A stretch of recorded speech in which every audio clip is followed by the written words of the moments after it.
This was a little under 2 years ago. Back then, I lived in a small 2-story townhouse and worked remotely from home.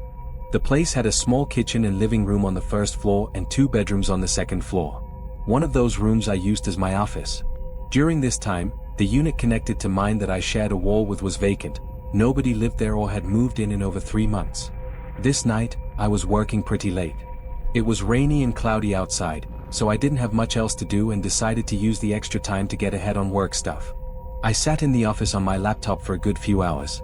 The house was quiet as usual, with the soft sounds of the rain outside ticking against the roof. I think it was just about 8 p.m. when, between the quiet clicking of my keyboard, I heard a thump on the wall next to me. I looked over, sort of confused, and heard it again. This was on the shared wall with the vacant unit, so naturally, it was kind of odd. After a few seconds of thinking, I thought that it must have been the owner checking up on something or maybe prepping the unit for a tour in the morning. Regardless, I continued working. Over the course of the next hour or so, I heard random sounds from the other unit, creaks, thumps, and various other similar sounds. Oddly, they were spread out, like I'd hear one creak, then several minutes would pass before I'd hear anything else. But then, at just about 9:30, I heard a door suddenly creak open and then pushed closed. This was louder than all the other sounds that I'd been hearing throughout the night, which made me feel kind of uneasy. It had been months since I'd heard the sound of the other unit's door open and close, so I didn't actually know how loud or quiet it usually was. After a minute, I decided to take a break and leave the office, heading downstairs just to make sure everything was good with the other unit. I looked out the window next to the front door, seeing if maybe the owner's car was out there, but I didn't see anything, nothing parked on the driveway or on the road. Also, while down there, I didn't hear a single noise from the other unit. I figured whoever it was must have already left, and so hopefully, all the strange noises were done for the night. After checking out the door and double-checking it was locked, I went right back upstairs to my office. I wasn't sure how much longer I really wanted to work for. At this point, I was feeling pretty tired and kind of just wanted to chill in bed for the rest of the night. But I told myself I'd do 30 more minutes. I closed the door to my office, sat down at my desk, and got as much done as I could during that half hour.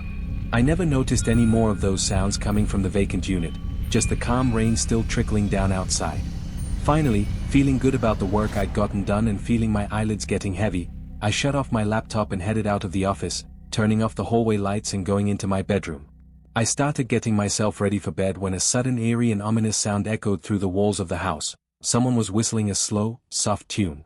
I stood there silently, listening for a few moments, I guess in shock at what I was hearing and how out of nowhere it came from. I quietly walked up to my bedroom door and cracked it open. As soon as I did, I could hear it much more clearly. It felt like it was too loud to be from the other unit or even outside. Feeling really unsettled, I started walking down the hallway as the whistling persisted, filling the quiet halls of the house with the eerie tune. I made my way down the steps and moved toward the back of the house, where I could clearly hear the sound coming from. I peered around the corner into the living room. In the dark, unlit room, a man was sitting in the chair, facing the other way toward the black TV screen, continuing to whistle as he stared into the pitch-black room and barely moved. I could only see the general outline of him, but his hand that was on the armrest looked like it had something in it, like a small handgun. I knew he had to have known I was inside and probably heard me sneaking downstairs, yet he never looked back. He just stared forward, whistling. It was incredibly disturbing. I didn't know whether to say something or try to sneak away. Why was he even here? How did he even get in? What did he want? My heart was beating faster and faster before I made the sudden decision to run out of the house. I swung open the front door, still hearing the man continue whistling as I ran away. I only looked back once and didn't see him follow, but I did notice the door to the other unit was wide open. I got to the end of the road and called for help. When police got there, they could hear from outside that same eerie tune being whistled from inside. They approached carefully, going down to the living room and finding the man in the exact same position. They said he turned his head slightly to look at them, giving a short, crooked smile, then dropping his gun and letting them arrest him. He basically spoke nothing of what he was doing or had planned to do or why he was there. Some of the officers I talked to thought he might have been trying to get arrested for some reason, but strangely, there's no information on the guy, no matching fingerprints or identification of any kind. And without him being cooperative, they had no way to find out who he really was or if he had any kind of mental illness that could be behind all of it. I don't know what other ways that night could have gone down, but even thinking about other possibilities makes me uneasy. Every once in a while, though I still hear that same eerie tune being whistled in the middle of my dreams, making me wake up in a panic, thinking he could be back.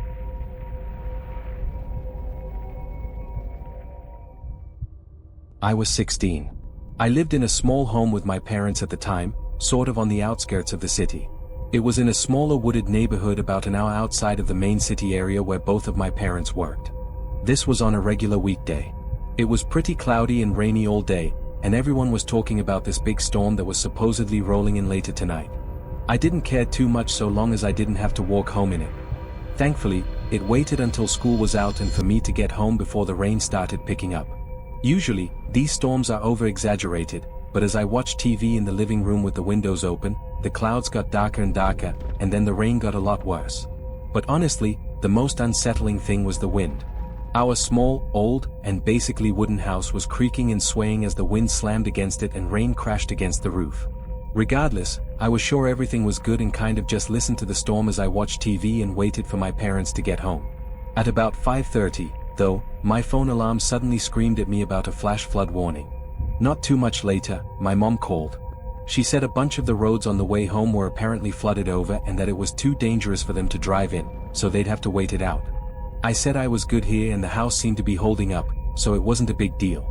Now knowing that my parents were stuck in the city, I got up and found something to eat in the kitchen. As I waited for my meal to heat up in the microwave, I thought I heard something that sounded like a knock, like something knocking on wood. It was so muffled by all the rain and wind that it was hard to tell, and I thought if it was anything, it was probably just something the wind was smacking against the house. So I ignored it. I grabbed my food and moved back over to the couch to watch TV. But before I could even start eating, I heard it again. This time, it kind of freaked me out because it sounded like it was at the front door, which was pretty much right next to me, and it was the exact same knocking pattern as the one I thought I'd heard when I was in the kitchen. Obviously, this made me think it had to be a person, but outside in this storm? That really didn't make any sense. I was too scared for a minute to even check out the door, so I kind of just sat frozen on the couch and waited for something to happen. But when nothing did, I finally got up and went over to check out the door. I walked up to the door and looked out the peephole. It was mostly fogged over, all I could see were the blurry shapes of heavy rain pouring down. I looked out there for a while, making sure I didn't see any figures move or something, but with no signs of anything, I felt safe opening the door. At first, I was relieved nobody was there, it was just the monstrous storm outside. But then I noticed something weird in the mud coming up to the porch. There were footsteps. I couldn't actually make out the shoe print or anything, but it was clear by the repeating pattern through the mud that they were definitely footsteps. And given the weather, they had to be recent to not have been washed away already. I felt a chill run through my body before I abruptly closed the door. I was really freaked out and really didn't know what to do. The rational side of me wanted to call my parents or maybe even the police because this was really strange with the massive storm going on and for me being alone. But the other side of me didn't want to worry anyone over something that was hopefully nothing. I mean, they weren't on the porch, so they must have already left, at least that was my thought process. I stayed more alert but refrained from calling anyone yet. I told myself if I saw or heard anything else, though, I'd call.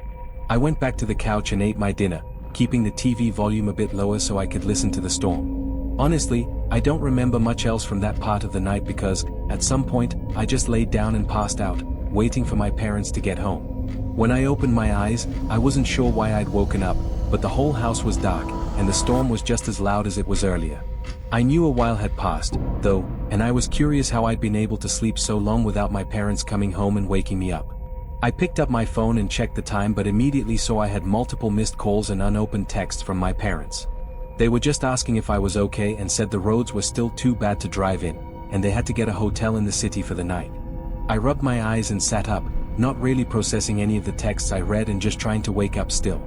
And then I heard probably the most terrifying sound I could have heard in that moment. It was a single footstep on the wooden floor right above me. Not something hitting the house or wind making the house creak, it was unmistakably a footstep inside the house, specifically in my bedroom, which was the room directly above me. My heart started racing as I listened for another few seconds. I followed the sound of the footsteps, staring at the ceiling as they slowly moved through my room. Then they started going toward the door into the upstairs hallway. I knew I had to act fast. I turned my phone on silent and quietly ran into the small downstairs bathroom in the main hallway, keeping the lights off and carefully closing the door behind me and locking it. I don't think they heard me. I opened my phone and turned the brightness on the lowest setting as I called 911. It was pitch black in there aside from the dim phone screen.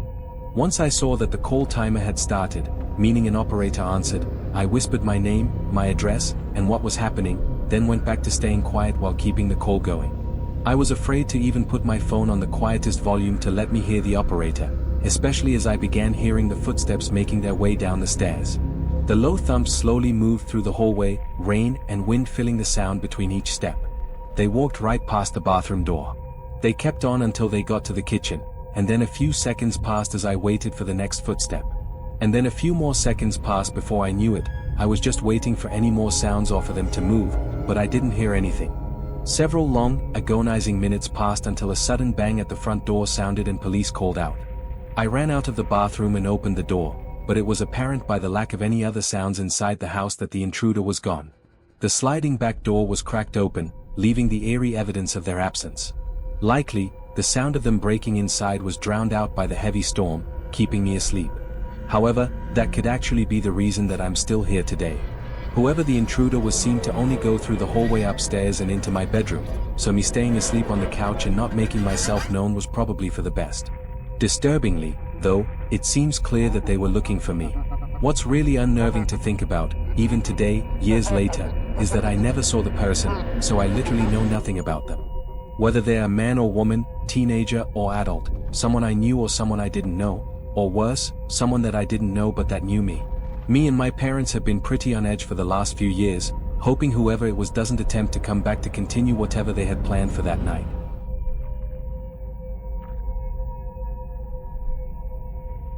I live alone in a pretty quiet, cozy neighborhood in a suburban town outside of a small city.